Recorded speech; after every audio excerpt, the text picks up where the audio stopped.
Olá! Já pararam para pensar no que realmente acontece quando se aperta um botão? Qualquer um, pode ser no controle remoto, no micro-ondas. Parece uma coisa tão simples, né? Mas por trás de cada clique tem toda uma conversa acontecendo. Uma conversa fascinante entre o nosso mundo, o físico, e o mundo digital. E é exatamente essa lógica que a gente vai desvendar hoje, passo a passo. Olha só o nosso caminho. A gente vai começar com uma pergunta bem fundamental e aí vamos traduzir a resposta para esse universo digital. Depois, vamos ver como aplicar isso, primeiro, da forma mais básica possível e logo em seguida vamos dar um pulo para uma solução um pouquinho mais inteligente. No final, a gente vai conectar tudo isso com o nosso dia a dia, para entender como esse princípio tão simples, na verdade, move o mundo. Bom, e tudo começa com aquele mistério inicial, né? Como é que um simples toque, um gesto físico, se transforma num comando que uma máquina entende? Essa é a grande questão. É uma ação que a gente faz milhares de vezes por dia sem nem pensar. Mas para uma máquina sentir esse toque, uma espécie de tradução precisa acontecer. E como é que ela funciona? O herói da nossa história é esse componente aqui, o botão de pressão, ou push button. A função dele é super básica, mas é crucial. Pensa nele como um portão para a eletricidade. Quando o portão está aberto, nada passa. Quando ele fecha, a eletricidade flui. Simples assim.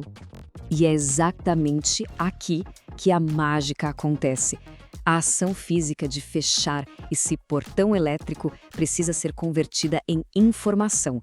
Uma informação que o cérebro da máquina, o microcontrolador, consiga de fato compreender.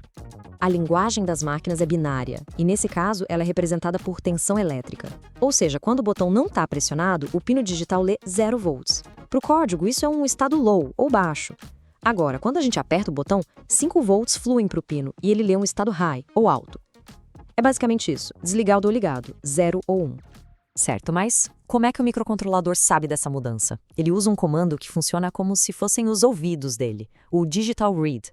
Essa função fica o tempo todo verificando o pino, perguntando: e aí, tem tensão passando? Tá em high ou tá em low?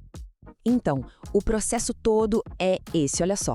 O botão é pressionado, o circuito se fecha, a tensão chega lá no pino e pronto.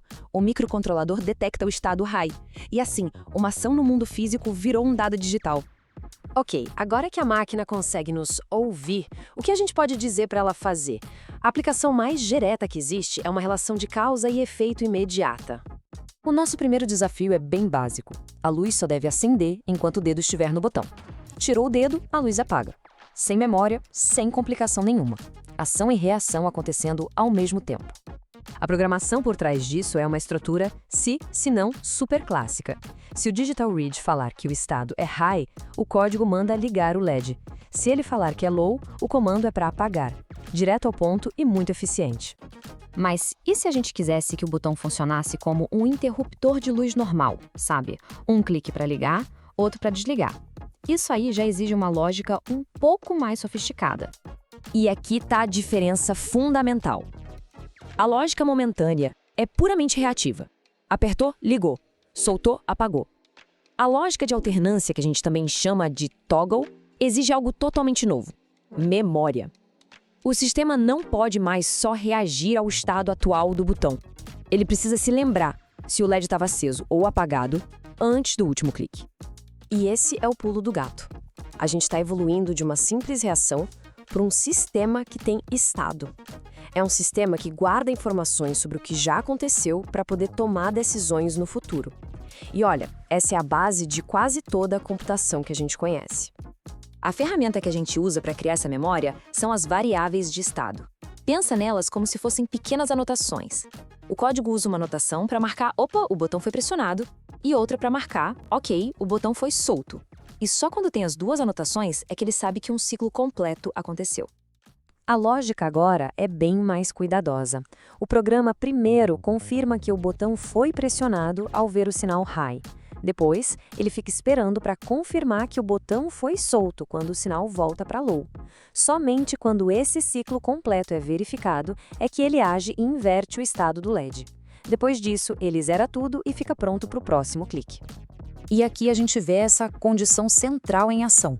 A mudança no LED só é disparada quando o sistema confirma as duas etapas, o pressionar e o soltar do botão. É essa verificação dupla que impede o LED de ficar piscando sem controle se a gente mantiver o botão pressionado, por exemplo. Vamos agora dar um passo para trás e ver o quadro geral. Essa lógica que a gente acabou de analisar com um botãozinho e um LED é, na verdade, um dos blocos de construção mais fundamentais da tecnologia moderna.